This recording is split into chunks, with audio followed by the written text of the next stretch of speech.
जी, cipher case की हद तक अगर कानून का जहाँ तक ताल्लुक है और इंसाफ का, हम तो वकील हैं, केस की नब्ज़ देख के बता देते हैं कि केस में कितनी जान है। जज साहब ने आज हमारी बात समाप्त होने के बाद दो सवालात फ्रेम किए जो उन्होंने प्रोसिक्यूटर से पूछे हैं। उसमें पहला सवाल ये है कि दफ़ा 5 ऑफिशियल सीक्रेट एक्ट 1923 के इतलाक़ के लिए ज़रूरी है कि किसी दुश्मन मुल्क को मालूमात दी गई हो, और दूसरा जो मालूमात हैं या इंफॉर्मेशन जिसको साइफर कहा जा रहा है वो गैर कानूनी तौर पर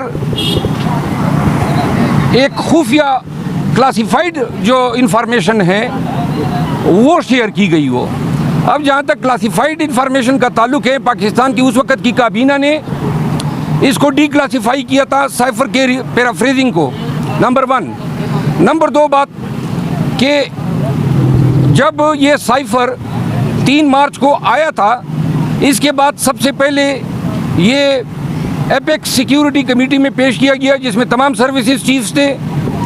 उस वक़्त ये फैसला किया गया कि ये पाकिस्तान के मामलात में, अंदरूनी मामलात में मुदाखलत के मुतरादिफ हैं। तो अमेरिकन वज़ारत सिफारत खाने के नाज़िमुल अमूर को तलब करके डिमार्श दिया गया। डिमार्श देने का मतलब ये है कि हुकूमत और उस वक़्त की इस्टेब्लिशमेंट इस पेज पे थे कि जो साइफर हैं वो पाकिस्तान के अंदरूनी मामलात में मुदाखलत के मुतरादिफ हैं। जिसके बाद ये साइफर का जो पैराफ्रेज था वो पार्लिमानी कमेटी के साथ शेयर किया गया, कौमी असम्बली के स्पीकर के साथ शेयर किया गया, उनके वसातत से चीफ जस्टिस ऑफ पाकिस्तान के साथ शेयर किया गया। जब कासिम सूरी की जजमेंट आई, कासिम सूरी की रूलिंग पे, तो सुप्रीम कोर्ट ने ये साइफर अपने फैसले में मुकम्मल डिस्कस किया।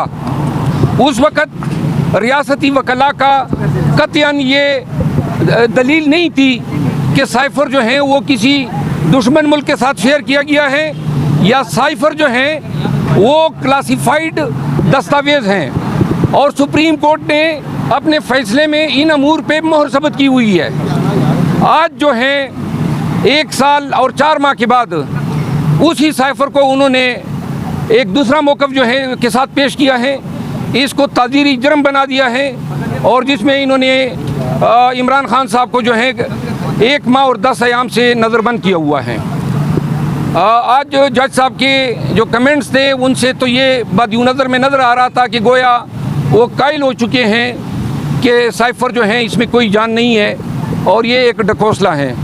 लेकिन जो ये ताख़ीर हुई ज़मानत में, बार बार तातीलात हुई, 2 दफ़ा जज साहब बिला जवाज़ बग़ैर किसी कानून के अटक में गए और जुडिशल रिमांड की प्रोसीडिंग की, और ये तमाम हमने चैलेंज किए थे। ये चीज़ें जो हैं हमें ख़दशात दे रही हैं, लिहाजा आज ये बात मुकम्मल होने के बाद दोबारा आपसे गुफ्तगू करेंगे।